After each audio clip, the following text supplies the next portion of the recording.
Welcome back to Shadowline News. I'm here with a deeply troubling update on the Rose Njeri case that we had brought you exclusively on the 31st of May 2025. What began as a concerning arrest has now escalated into what can only be described as a constitutional crisis, with human rights organizations sounding the alarm over what appears to be a systematic violation of fundamental rights. The situation has taken a sinister turn over the Madaraka Day weekend. Rose Njeri, the software developer arrested for creating a platform allowing Kenyans to reject the Finance Bill 2025, has now been transferred from Pangani Police Station to an unknown destination without any communication to her family or legal representatives. This development represents a dangerous escalation that has prompted Amnesty International Kenya to issue an urgent statement expressing shock at the handling of her case. The details emerging from Amnesty's statement paint a picture of deliberate constitutional violations that should alarm every Kenyan. Njeri was coerced into handing over her electronic devices and passwords while denied legal representation, a clear breach of her fundamental rights. The systematic nature of these violations suggests this is not mere procedural oversight, but a calculated attempt to circumvent constitutional protections designed to prevent exactly this kind of abuse. What makes this situation particularly egregious is the denial of bail without any justification provided to her legal representatives.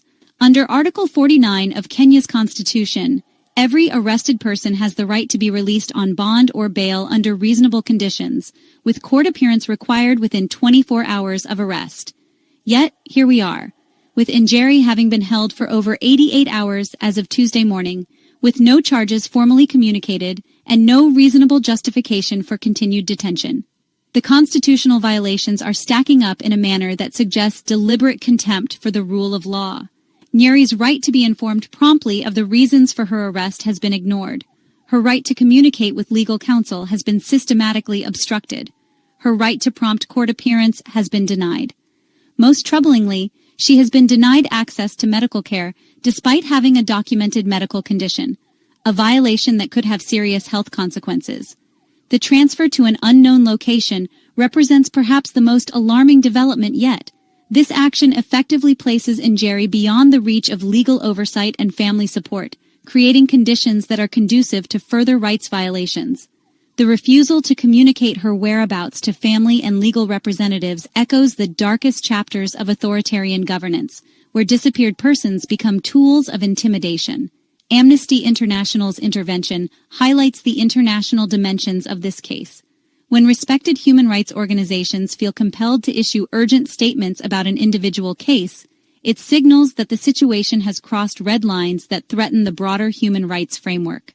Their assessment that any contemplated fair trial is now in jeopardy speaks to the systematic nature of the violations we're witnessing. The timing of these escalated violations over the Madaraka Day weekend appears calculated. Madaraka Day celebrates Kenya's internal self-governance and the journey toward independence, making the systematic violation of constitutional rights during this period particularly symbolic. It suggests authorities may have deliberately chosen a holiday period when public attention might be diminished and legal remedies more difficult to pursue. The broader implications for Kenya's tech sector cannot be overstated. If developers can be detained indefinitely without charges, coerced into surrendering passwords, and disappeared from the legal system simply for creating civic engagement tools, it sends a chilling message to the entire innovation ecosystem. No developer will feel safe creating applications that empower citizen participation if this becomes the template for government response. The international community is now watching closely. Kenya's reputation as a stable democracy with a thriving technology sector hangs in the balance. The systematic constitutional violations documented by Amnesty International provide clear evidence of democratic backsliding that international partners and investors cannot ignore. The consequences for Kenya's standing in the global community could be severe and long-lasting. What we're witnessing goes far beyond a single arrest or even digital rights. This case has become a litmus test for Kenya's commitment to constitutional governance and the rule of law. The systematic nature of the violations suggests a deliberate strategy to intimidate civic technologists and chill democratic participation through fear. The silence from government officials regarding these documented violations is itself telling. In a functioning democracy, allegations of such serious constitutional breaches would prompt immediate investigation and corrective action. The absence of any official response to Amnesty's concerns suggests either complicity in the violations or a troubling indifference to constitutional obligations. As this story continues to unfold, Rose Njeri has become more than just a detained software developer. She has become a symbol of whether Kenya will uphold the constitutional principles that define democratic governance or allow them to be systematically eroded in the name of political control.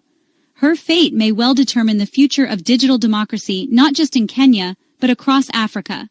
This is a story that demands continued scrutiny and cannot be allowed to disappear into the machinery of state power.